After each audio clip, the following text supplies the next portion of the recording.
Stage 5 of the Santos Tour Down Under has evolved to become one of the most iconic race days in Australian cycling.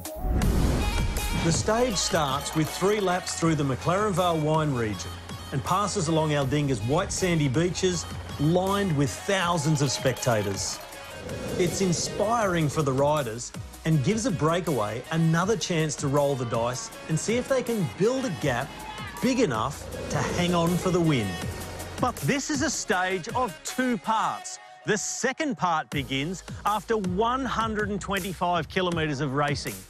With the first ascent of Willunga Hill fast approaching, the peloton will really start to push the pace to close down on the break. The first climb is where the King of the Mountain contenders give everything to get to the top first and take the 10 points on offer, with a further 10 points up for grabs for the stage winner.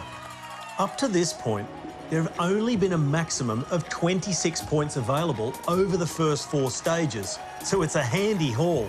And on a few occasions, we've seen this first climb result seal the overall KOM victory. Maximum points very soon. There'll be 16 for Jack Bobridge.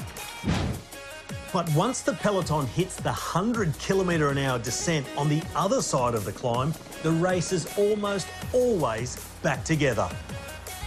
And this is where the games really begin. Because there's one thing worth remembering. Since this stage was changed to a hilltop finish, the winner of the Santos Tour Down Under has finished in the top 3 on this stage 5 out of the 6 times.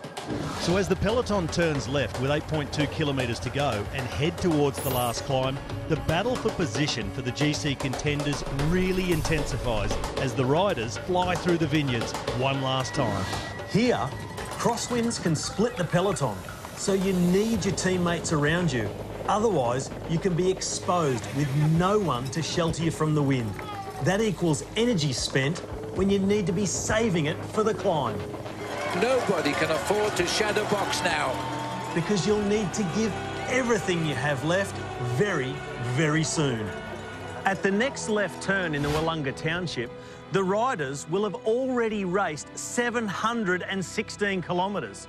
But it's the final 3.5k that are the most important of the entire week.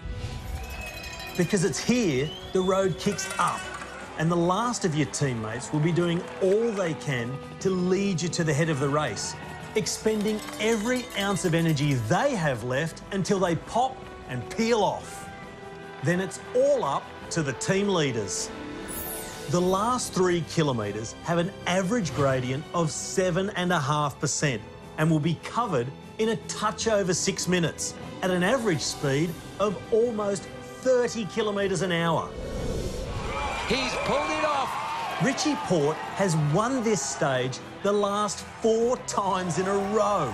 He must be feeling magical inside. By now, rival teams will have watched the replays and know just what is required to get the job done. But the job of winning in January starts in November, when the specific training preparation for this race begins. So the questions here will be, who's trained the hardest? Who wants it the most? And who has come here ready to win the 20th edition of this iconic Aussie race?